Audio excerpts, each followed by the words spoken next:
नमस्कार, स्वागत आहे तुमचे अजून एका छानशा रेसिपीमध्ये. तर आज आपण बघूया चवळी वालाच्या शेंगांची कोकणी पद्धतीची चमचमीत अशी सुकी भाजी. ह्या अशा शेंगा असतात चवळी वालाच्या. आता ह्या शेंगा आपण छान अशा निवडून घ्यायच्या आहेत. म्हणजे त्यांच्या शेंड्याकडील जो भाग आहे तो काढून टाकायचा आहे आणि देठाकडील भाग आहे तो सुद्धा थोडासा काढून टाकायचा आहे. आता ह्या सर्व शेंगा मी छान अशा साफ करून घेणार आहे आणि स्वच्छ धुवून त्या आता बारीक अशा चिरायच्या आहेत. रेसिपी अगदी साधी आणि सरळ आणि सोपीसुद्धा आहे.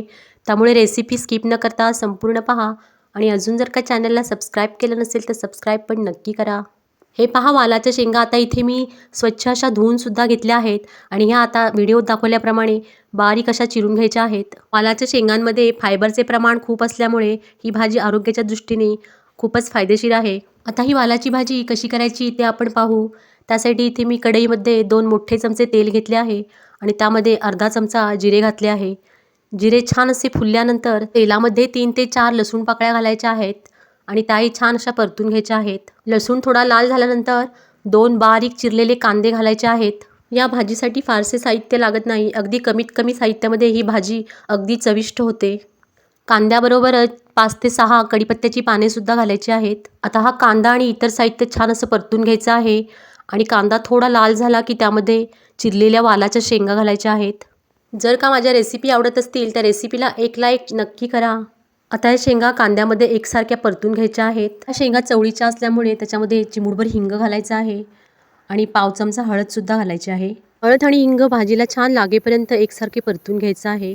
आता त्यामध्ये चवीनुसार मीठसुद्धा घालायचे आहे आणि आता मीठ घातल्यानंतर अर्धा चमचा कोल्हापुरी कांदा लसूण मसाला घालायचा आहे आणि पाव चमचा काश्मीरी लाल मिरची पावडरसुद्धा घालायची आहे आणि एक जीव होईपर्यंत छान असे परतून घ्यायचे आहे.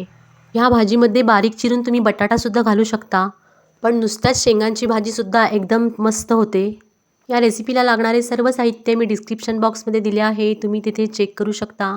भाजी थोडा वेळ परतल्यानंतर त्यावर झाकण ठेवायचे आहे आणि बारीक गॅसवरती 5 ते 7 मिनटं वाफ आणायची आहे आणि झाकणावर पाणीसुद्धा ठेवायचे आहे. झाकणामधील पाणी थोडे गरम झाले की तेच पाणी भाजीमध्ये थोडेसे घालायचे आहे, म्हणजे भाजी अशी छान शिजली जाईल. पाणी घातल्यानंतर पुन्हा झाकण ठेवून 5 ते 7 मिनटं पुन्हा भाजी शिजवून घ्यायची आहे. थोड्या वेळानंतर त्यामध्ये अर्धा चमचा गूळसुद्धा घालायचा आहे.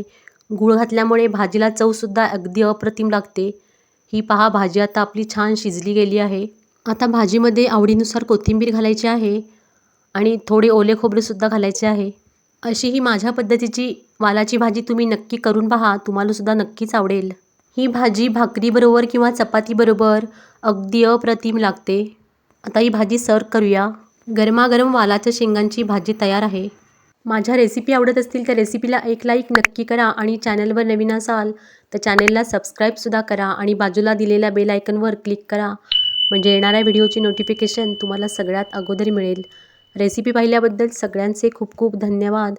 आता भेटू पुढील रेसिपीमध्ये. तोपर्यंत नमस्कार.